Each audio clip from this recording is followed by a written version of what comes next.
কিছুক্ষণ আগে একটু শর্টসে আপনাদের কাছে একটু বুদ্ধি একটু খেয়ালে পৌঁছেছিলাম, তাতে আপনারা অনেক ইনফরমেশন পেয়েছেন। হ্যাঁ, তো যে কারি পাতা ধনে পাতার পুদিনা খুঁজছিলাম, খুঁজতে খুঁজতে এই আইডিয়াটা এলে যদি সবাইকে জানানো যায়।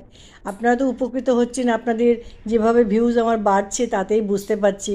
হ্যাঁ, যে এটা আপনাদের কাছে ভীষণ মনোগ্রাহী হয়েছে। তো এখন ভালো, কেননা আজকে এই শনিবারে সবাই বাড়িতে আছে, একটা সুন্দর যে জুসটা বানালাম, হ্যাঁ সেই ছবিটার খানিকটা আপনাদের দেখাচ্ছে। এই দেখুন, এই জুসটা অলরেডি তৈরি হয়েছে। এতে লেমন জুসটা দেব, আর হচ্ছে এই রক সল্টটা দেবো। কারণ রক সল্টটা পুরোটা মেশালে এর কী হবে, একটু মানে তিক্ততাটা বেড়ে যাবে। সুতরাং যখন খাবেন, মনে করো আমি এই যেটা করেছি এটা 3 দিনের জন্য, তো ওই 3 দিনের জন্যতে না মানে আমি রক সল্টটা এখন যেটুকু খাবো সেইটুকু খালি মেশাবো। আপনারা যদি এটা করতে চান, হ্যাঁ সেটা আপনারা কিন্তু রক সল্টটা মেশাবেন না, যখন খাবেন তখন। আরও একটা টিপস আপনাদের, সৌন্দর্য টিপস দিচ্ছি। এর মধ্যে 3টে ভালো জিনিস দেখতে পাচ্ছেন। বিট বিট না মানে টমেটো, বাঁধাকপি আর গাজর। এই 3টে ফেস প্যাকের এত সুন্দর ফেস প্যাক হবে না, আপনার স্কিনে গ্লো করার জন্য বিউটি পার্লারে ছুটে যেতে হবে না। হ্যাঁ, আর তার মধ্যে ধনে পাতা পুদিনা কারি পাতা আছে।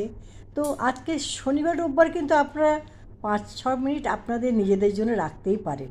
হ্যাঁ, কারণ সৌন্দর্য কে না চায়, সৌন্দর্য সবাই চায়, ইভেন আমিও চাই। এই যে জুসটা বার করে যেটা থাকবে সেটা দিয়ে আমিও কিন্তু একটুখানি ইউজ করব। তো আপনাদের কাছে পাঠাচ্ছি।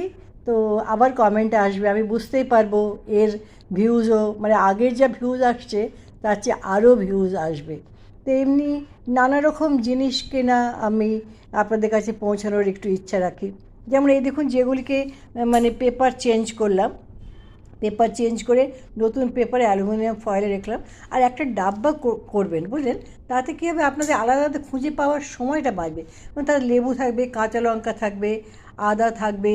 আর কাঁচা লঙ্কা করবেন কি, মোটা করে ছাড়িয়ে রাখবেন, তাতে আপনি দিন 10 পর্যন্ত চোখ বুজে আপনি বের করতে পারবেন, যে কোনো খাবারে ইউজ করতে পারবেন।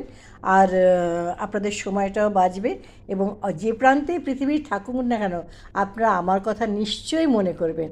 কারণ আমার বয়স কত জানেন তো? 75 বছর বয়স। কিন্তু আমার উৎসাহটা কিন্তু এখনও 25 বছরের মতনই আছে।